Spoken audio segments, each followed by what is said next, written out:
ठीक है। इस ऑपरेटर के अंदर हमारे पास एक असाइनमेंट ऑपरेटर है, लेकिन पीएचपी ये सहूलत फराहम करती है कि हम इसको दूसरे ऑपरेटर्स यानी अर्थमेटिक ऑपरेटर और कॉन्कैटिनेशन ऑपरेटर के साथ मिलाकर रिजल्ट हासिल कर सकते हैं। कॉन्कैटिनेशन ऑपरेटर के अंदर हमारे पास तकरीबन 6 जो है वो ऑपरेटर होते हैं, और इसमें ये अर्थमेटिक ऑपरेटर और कॉन्कैटिनेशन ऑपरेटर को साथ कंबाइन होता है। ठीक है। इसके अंदर हमारे पास कौन कौन से ऑपरेटर हैं। एक प्लस इज इक्वल टू, ये क्या काम करता है कि ये वेरिएबल जो इससे पहले होगा उसके अंदर इसके बाद वाली वैल्यू को आपस में जोड़ देगा और उसी वेरिएबल के अंदर सेव कर देगा।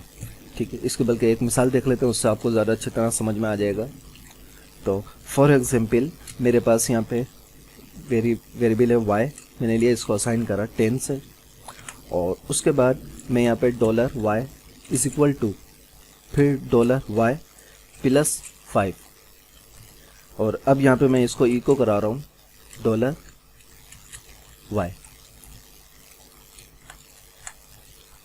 अब इसका रिजल्ट देखते हैं ज़रा। तो ये देखिए 15 आ गया। यहाँ पे सबसे पहले हमने एक $y लिया और y को वैल्यू दी 10, फिर y के अंदर दोबारा y को ऐड करा यानी 10 और उसको प्लस करा 5 में। अब इसकी y की वैल्यू हो गई ये 15, और यहाँ पे ये 15 इसने प्रिंट कर दिया। तो हम यही काम मुख्तसर सा इस तरह भी कर सकते हैं कि इसकी जगह हम y को हटा दें, इज इक्वल टू को यहाँ से हटा दें और यहाँ लगा दें। ठीक है। $y, और यहाँ पे हमने ये कंबाइन असाइनमेंट जो है वो इस्तेमाल करा है कि y के अंदर प्लस करो और फिर इसको बराबर कर दो, किस y के अंदर पहले 5 को प्लस करो और फिर इसको यही वैल्यू y को दोबारा दे दो। ठीक है। तो अब यहाँ पे ज़रा देखें तो रिज़ल्ट हमारे पास वही 15 ही होगा। ठीक है। तो आई होप कि ये आपको समझ में आ गया होगा। तो इसका मतलब ये हुआ कि जो बाएं हमारे हाथ में ऑपरेंड है उसकी जो वैल्यू है इसको ये इसके साथ दाएं ऑपरेंड को जमा करके रिज़ल्ट को बाएं ऑपरेंड में स्टोर कर देगा। ठीक है। इसके अंदर तमाम हमारे अर्थमेटिक ऑपरेटर आ जाते हैं, जिसको मैं तफसील से यहाँ बता देता हूँ। तो ये हमारा ऑपरेंड क्या करेगा, फॉर एग्जांपल $y, इसको हम कहते हैं प्लस इज इक्वल टू 5। ठीक है। तो अब ये क्या कर रहा है इसकी मिसाल ऐसी है। तो ये बराबर है किसके, ये इस तरह करेगा कि $y को लेगा is equal to $y plus 5। ये हमारा ऑपरेटर है, और ये ऑपरेटर काम ये करेगा कि इसकी मिसाल ये ऐसे है कि इसके अंदर हम कह रहे हैं कि 5 को y की वैल्यू को के अंदर 5 जमा करके उसको y को दोबारा असाइन कर दो, और इसको हम इस तरह भी लिख सकते हैं। तो ये लॉन्ग टर्म है और ये जो है इसका ये शॉर्ट टर्म है। तो सेम यही चीज़ हम माइनस इज इक्वल टू में भी करते हैं, और सेम यही चीज़ हम इस पर भी करते हैं। एक अब ये भी ऑपरेटर हमारे पास, एक ये भी ऑपरेटर हमारे पास, और मॉड्यूल का ऑपरेटर जो है वो भी इसमें इस्तेमाल होता है, और कॉन्कैटिनेशन जो है वो भी इसमें इस्तेमाल होता है। ठीक है। अब मेरा ख्याल है ये एक मिसाल हमने देख ली, बाकी आप इसको खुद ट्राई कर सकते हैं। इसके बाद हमारे पास होता है कंपैरिजन ऑपरेटर।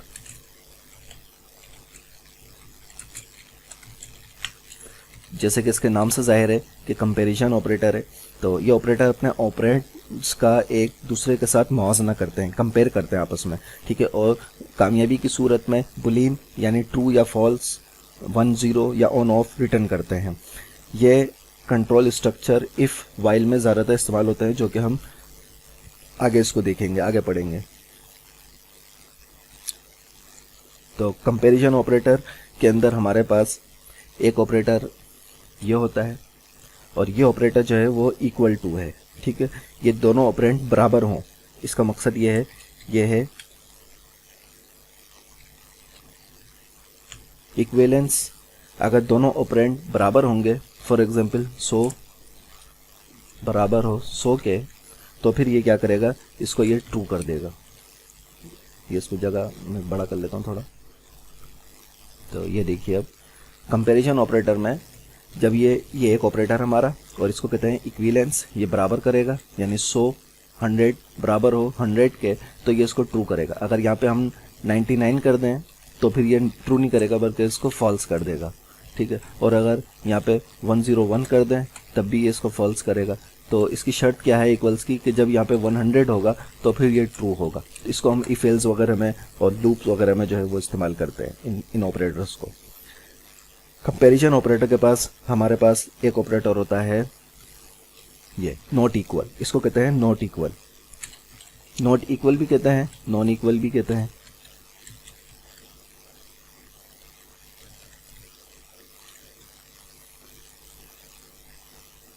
इसकी स्पेलिंग थोड़ी सी गलत हो गई है, ठीक है। इसमें क्या होगा कि इसमें हम कहेंगे कि 10 बराबर ना हो किसके, 50 के, तो ये ट्रू होगा।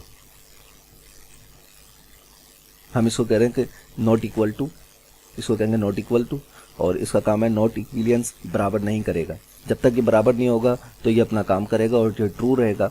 और जहाँ 10 बराबर हो जाएगा 10 के, जैसे ये 10 पे आ जाएगा तो ये फौरन जो है वो फॉल्स हो जाएगा, ठीक है। और जब तक ये 10 से हटा रहेगा, 9 भी हो जाएगा, तो ये ट्रू रहेगा। इसको सेफ्टी करना। इसके बाद हमारे पास एक होता है ग्रेटर देन। ग्रेटर देन यानी ये बायां ऑपरेंड बड़ा हो दाएं से, सही, बायां ऑपरेंड बड़ा हो दाएं से, इसको कहते हैं हम ग्रेटर देन। और ये कह रहा है कि 5 बड़ा हो 20 से, तो ये क्या करेगा, इसको फॉल्स कर देगा, क्योंकि 5 जो है वो छोटा है। ये कह रहा है कि ये जो दायां है ये बड़ा होना चाहिए 20 से, इससे छोटे दाएं वाले से, लेकिन यहाँ पे जो है वो छोटा है। अगर इसको हम 21 कर दें तो फिर ये जो है यहाँ पे ट्रू हो जाएगा। लेकिन अभी चूंकि ये 21 नहीं है, यहाँ पे जो है ये 5 है, या इसको 10 करें या 19 भी अगर इसको कर देंगे तो ये फॉल्स ही रहेगा, ट्रू नहीं होगा।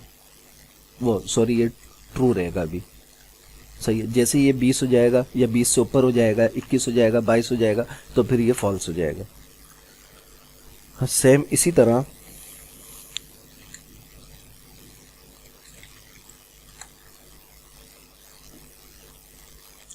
यहाँ पे यह भी चूंकि 19 है, छोटा है, और ये कह रहा है कि ये जो है बड़ा होना चाहिए 20 से, तो 19 जो है वो छोटा है और 20 बड़ा है, तो ये फॉल्स आएगा इसमें, ठीक है। और इसी तरीके से हमारे पास एक और होता है जो कि होता है लेस देन। इसको हम कहते हैं लेस देन। लेस देन, और लेस देन में क्या है कि ये कहता है कि हमारा जो बायां ऑपरेंड होगा वो छोटा होना चाहिए दाएं ऑपरेंड से। फॉर एग्जांपल 5 लेस देन 10, यानी 5 जो है वो कह रहे हैं छोटा होना चाहिए 10 से। जब तक ये 5 छोटा है 10 से तो ये ट्रू रहेगा, और अगर 5 की जगह हम 10 कर देंगे, 10 की जगह 5, तो ये फॉल्स हो जाएगा। इसी तरीके से हमारे पास एक होता है greater than equal to. Greater then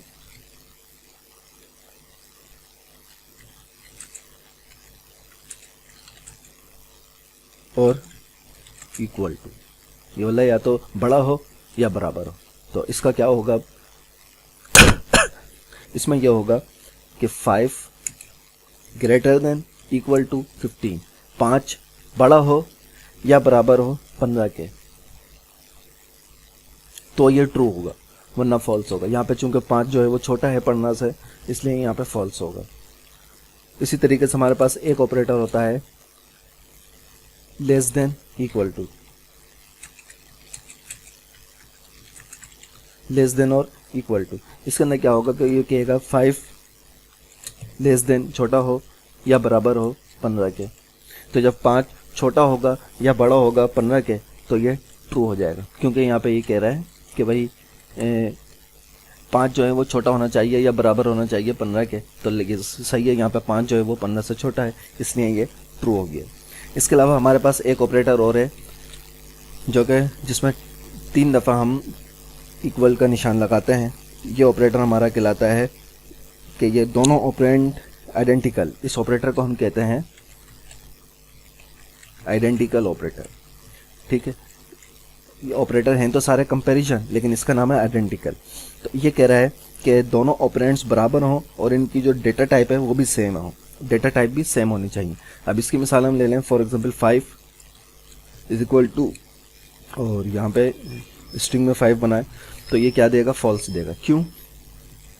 क्योंकि ये 5 जो है ये तो न्यूमेरिक है, ये 5 न्यूमेरिक वैल्यू में आ रहा है, इंटीजर में और ये 5 हमने इन्वर्टेड कॉमास में कर दिया तो ये स्ट्रिंग हो गया। तो ये वैल्यू तो इनकी दोनों की 5 है, लेकिन इनकी डेटा टाइप सेम नहीं है। और ये जो है हमारे पास ये कह रहा है कि इनकी ये जो हमारे पास ऑपरेटर है, इस ऑपरेटर की खासियत ये है कि ये डेटा टाइप भी सेम लेता है, वैल्यू भी सेम लेता है।